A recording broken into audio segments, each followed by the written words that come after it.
Selamat datang di channel Yehanedi. Nah, teman-teman, kalau di sekolah kita kan belajar tentang satu kerajaan Kutai.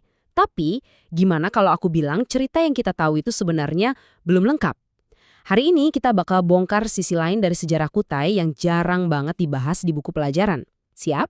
Oke, jadi begini, yang kita tahu kan, kerajaan Kutai itu yang Hindu paling tua di Indonesia, rajanya yang terkenal itu Mulawarman. Benar kan?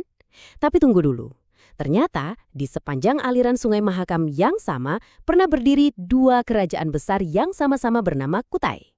Satu yang Hindu kuno itu, dan satu lagi, Kesultanan Islam yang super kuat. Bingung? Tenang, kita telusuri bareng-bareng. Yuk, kita mulai dari yang pertama, yang paling kita kenal dari buku sejarah. Inilah dia, Kerajaan Martapura. Kerajaan inilah yang dianggap sebagai titik nol awal mula peradaban yang tercatat dalam sejarah Nusantara. Jadi, sekitar abad keempat, di hulu Sungai Mahakam berdirilah kerajaan ini. Awalnya dipimpin oleh Kudungga.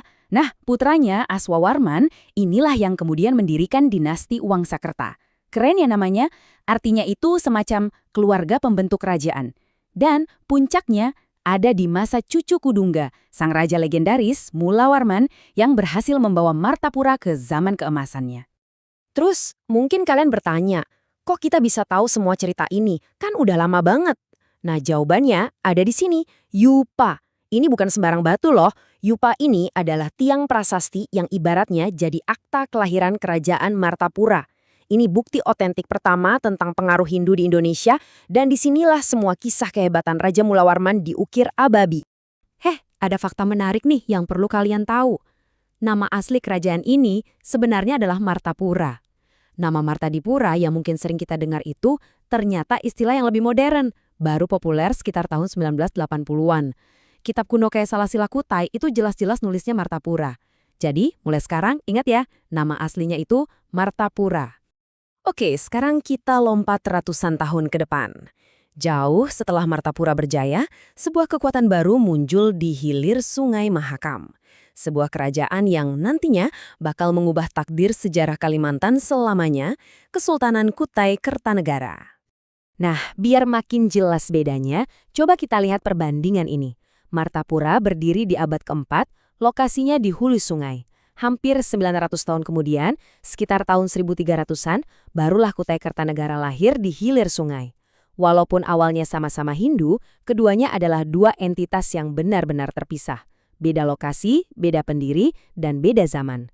Dua kekuatan besar di satu jalur sungai yang sama. Coba catat tahun ini baik-baik. 1575. Ini adalah tahun yang jadi titik balik. Seorang ulama penyebar agama Islam dari Minangkabau, yang dikenal sebagai Tuan Tunggang Parangan, tiba di wilayah Kutai Kertanegara. Kedatangannya membawa sebuah cahaya baru yang akan mengubah wajah kerajaan ini untuk selamanya. Dan yang paling luar biasa dari proses ini adalah caranya yang damai banget. Tuan Tunggang Parangan itu nggak pakai pedang, tapi pakai dialog.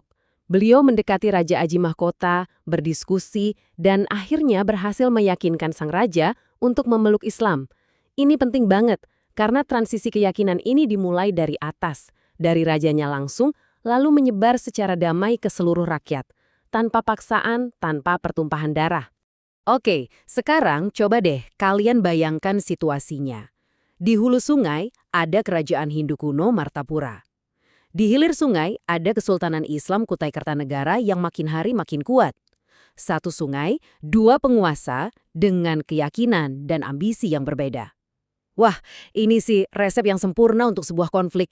Dan benar saja, pada tahun 1635, perang besar yang sepertinya sudah tak bisa dihindari itu akhirnya meletus. Momen ini menjadi puncak dari persaingan antara dua kekuatan besar di tepi Sungai Mahakam. Dan inilah para pemimpinnya. Dari pihak Kutai Kertanegara, ada Raja Aji Pangeran Sinum Panji Mendapa yang memimpin penyerangan. Sementara dari pihak Martapura, takhta terakhir dipertahankan oleh Maharaja Dharma Setia. Dua raja, dua kerajaan dalam satu pertempuran yang akan menentukan segalanya. Puncak dari perang ini adalah duel antara kedua raja. Dalam kitab Salasilah Kutai, terekam ucapan yang dramatis banget nih dari Pangeran Sinum Panji Mendapa sebelum akhirnya mengalahkan lawannya. Dia bilang, "Berpesanlah engkau kepada anak cucumu, karena aku hendak memberi bekas tanganku kepada engkau. Kalimat ini, wow, jadi penanda akhir dari dinasti Martapura yang sudah berkuasa lebih dari 12 abad. Lalu, pertanyaannya apakah ini perang agama? Nah, sumber-sumber sejarah justru menegaskan, bukan. Ini poin yang penting banget. Ini bukan perang suci, melainkan aneksasi. Sebuah perang politik murni untuk menyatukan seluruh wilayah di bawah satu kekuasaan, yaitu kekuasaan Kutai Kertanegara. Tujuannya adalah perluasan wilayah dan penyatuan kekuatan. Nah, setelah perang usai, cerita kedua kerajaan ini bukannya hilang, tapi justru melebur jadi satu.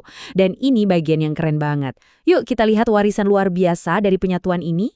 Sebagai bentuk penghormatan dan juga legitimasi, Kutai Kertanegara mengubah namanya dengan menambahkan Ing Martapura di belakangnya.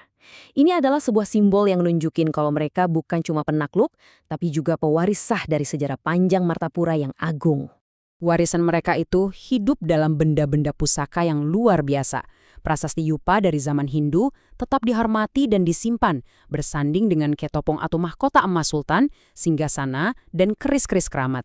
Bahkan, kalung siwa dari era Hindu pun jadi bagian dari pusaka kesultanan. Semuanya jadi simbol kerajaan yang telah bersatu.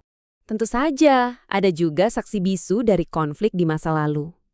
Meriam-meriam dengan nama yang gagah banget, kayak Gentar Bumi dan Sapu Jagat, beserta tombak-tombak kerajaan, menjadi bukti nyata bahwa kedaulatan kerajaan ini juga dibangun dan dipertahankan lewat kekuatan militer.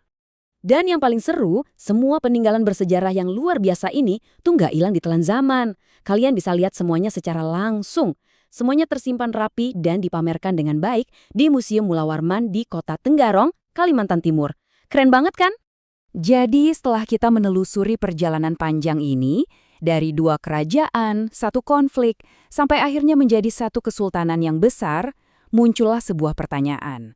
Dari semua kisah ini, soal perebutan kekuasaan, penyebaran agama yang damai, dan penyatuan wilayah, menurut kalian, apa sih pelajaran terbesar yang bisa kita ambil sebagai generasi sekarang? Aku penasaran banget sama jawaban kalian. Coba deh tulis pendapat kalian di kolom komentar di bawah ini ya. Oh iya, jangan lupa tulis juga nama, sekolah, dan kelas kalian. Terima kasih banyak sudah menyimak, sampai jumpa di pembahasan seru berikutnya.